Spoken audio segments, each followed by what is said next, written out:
Welcome to ILTV's Israel Daily. I'm Darga Velazi, and coming up in today's newscast. Despite threats of rocket fire from Palestinian terror groups, the Jerusalem flag march proceeds with relative quiet. New legislation aims to outlaw the hoisting of enemy flags, including that of the Palestinian Authority, on university campuses and state-funded institutions. And a new poll reveals what Americans really think about the BDS movement and Israelis.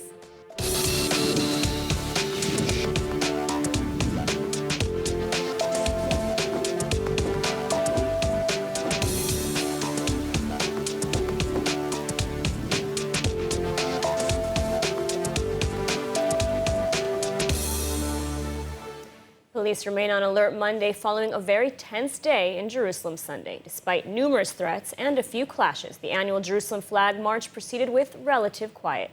Safni Sun with the report.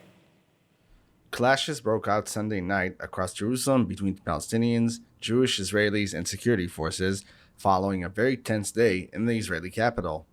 According to the Israel police, at least 5 officers were injured and more than 50 people arrested in various violent incidents on the Temple Mount, in the Old City area, and in East Jerusalem, including the contentious neighborhood of Sheikh Jarrah. These included incidents of rioting, stone throwing, assault against police officers, and other acts of violence. Yet, despite the various clashes, the long-awaited Jerusalem Flag March, which commemorates Israel unification of East and West Jerusalem following the 1967 Six-Day War, proceeded with relative quiet. Some 70,000 people attended the parade marching through the Old City of Jerusalem, and a record of 2,600 Israelis visited the Temple Mount earlier in the day. While the vast majority of the parade participants marched peacefully, a few extremist groups were heard chanting "Death to Arabs." As such, Prime Minister Naftali Bennett on Sunday evening directed security forces to show zero tolerance for violence or provocations by extremist elements, among them the extreme right Jewish group La Familia. In a statement, the Prime Minister's office said that all incidents of violence will be dealt with severely, including prosecution. To maintain order and security throughout the march, around 3,000 police officers were deployed to the Old City. Israel was on high alert after receiving multiple threats from Hamas and other Palestinian organizations, as well as from the Iranian proxy terror group Hezbollah. Last year's Jerusalem Flag March drew rocket fire from the Gaza Strip, kicking off the start of an 11-day conflict between Israel and Hamas. Yet despite the heavy threats, this year, no rockets were fired into Israel. However, Hamas warned late Sunday night that it might still react to the Flag March events.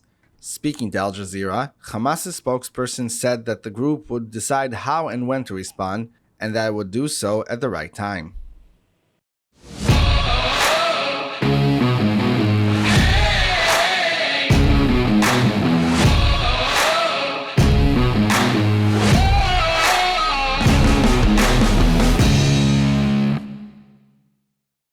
And joining us now with more on the security situation surrounding the controversial flag march in Jerusalem is Major General in the Reserves Yaakov Amidrol, former National Security Advisor and Research Fellow at both the Jerusalem Institute for Strategy and Security and the Jewish Institute for the National Security of America. Thank you for joining us.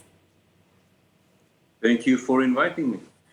So we did see some skirmishes between Israelis and Palestinians, but overall, a quiet day. Hamas made multiple threats that it would fire rockets at Israel, and yet not a single rocket was fired. Why is that? I think that this is this day symbolizing the failure of Hamas. They tried to do both, to bring the Arab Palestinians in the West Bank to demonstrate. They didn't succeed, not even one demonstration in the West Bank. They try to portray the situation in which they are leading the Arab Israelis rioting against Israelis inside Israel. None of these events happened yesterday. And at the end, it was what they said, that they will react if Israel will continue with the parade into Jerusalem, and then the severe reaction from Gaza. It didn't make even one move. And I think that strategically, that was the failure day of the Hamas. They didn't succeed, and they didn't succeed to convince others, and they decided not to react. And I think that this is only showing the ability of Israel, if Israel showing determination To watch full episodes of ILTV's Israel Daily and tons of other content from Israel, visit our website at iltv.tv or download the ILTV Plus app.